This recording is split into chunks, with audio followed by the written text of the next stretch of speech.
महाराज जी, ये प्रश्न मैं इसलिए पढ़ रहा हूँ क्योंकि महाराज जी काफी बच्चों की स्थिति लगभग ऐसी हो रही है महाराज जी, उसको आपको सूचित करना चाह रहे थे।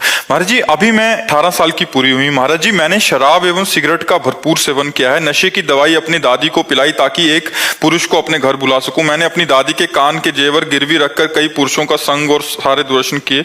जब ये बात माता पिता को पता लगी तो उन्होंने महाराज जी फोन छीन लिया। महाराज जी, अभी भी मनमाने आचरण कर रही हूँ महाराज जी, मैं सुधरना चाहती हूँ महाराज जी, मेरे को मेरा जीवन बर्बाद हो जाएगा नहीं तो। मतलब ये तो बहुत हानि का विषय है, जैसे बहुत हानि का विषय, पर यही प्रायः हर बच्चा बच्ची के आचरण बनते जा रहे हैं।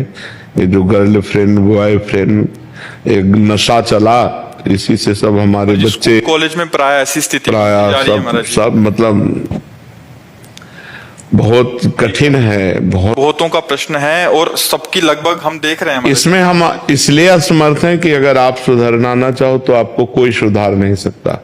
और आप सुधरना चाहो, मान लो अभी कहीं ना कहीं आप में पवित्रता बकाया है, तब आपकी हिम्मत आई, आप सभा में अपनी बात रख पाई हैं। अगर पूरी अपवित्र अंतःकरण की वृत्ति होती तो आप बोल ही नहीं सकती थी। जी पहले नाम जब होता था, आपका सत्संग में सुनते थे, पर जब से बुरे आचरण होने लगे सब छूट गया। आप पहले तो नियम लो कि कभी शराब नहीं पियोगी, ठीक है।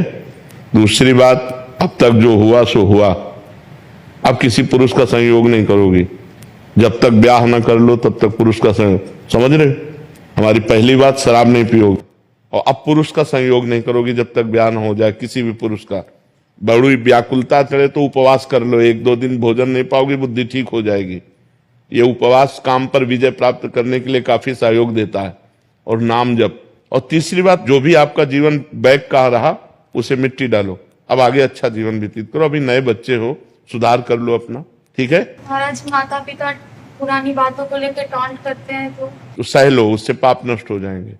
चुप हो जाओ, वो जो अंदर जलन होगी ना, उससे पाप नष्ट हो जाएंगे। चुप हो जाओ, आप कोई नया पाप मत करना। महाराज जी, इनकी बहन, इनके माता पिता जी अब स्वीकार नहीं कर रहे इनको, मतलब इनको बेदखल करना चाह रहे, तो ये भी चाह रही थी कि हमें बेदखल करते हमें स्वच्छंदता मिल जाए, तो वो बिल्कुल भी स्थिति में नहीं। और वो इनका दिया का कुछ खाना भी नहीं जा रहे, क्योंकि दादी को दवाई खिलाती थी तो उनके मन में बहुत डर बैठ गया कि इनका दिया कैसे खा ले।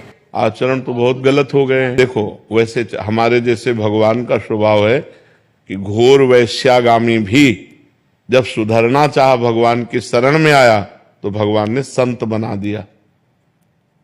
अगर हर जीव को चांस मिलना चाहिए। अब जैसे वो बच्चा है, उसे गलती हो गई, माना बहुत गलती हो गई, बड़ी गलती हो गई, लेकिन वो सुधरना चाहता है, तो माता पिता को चाहिए कि प्यार दुलार से अब संभाल दें।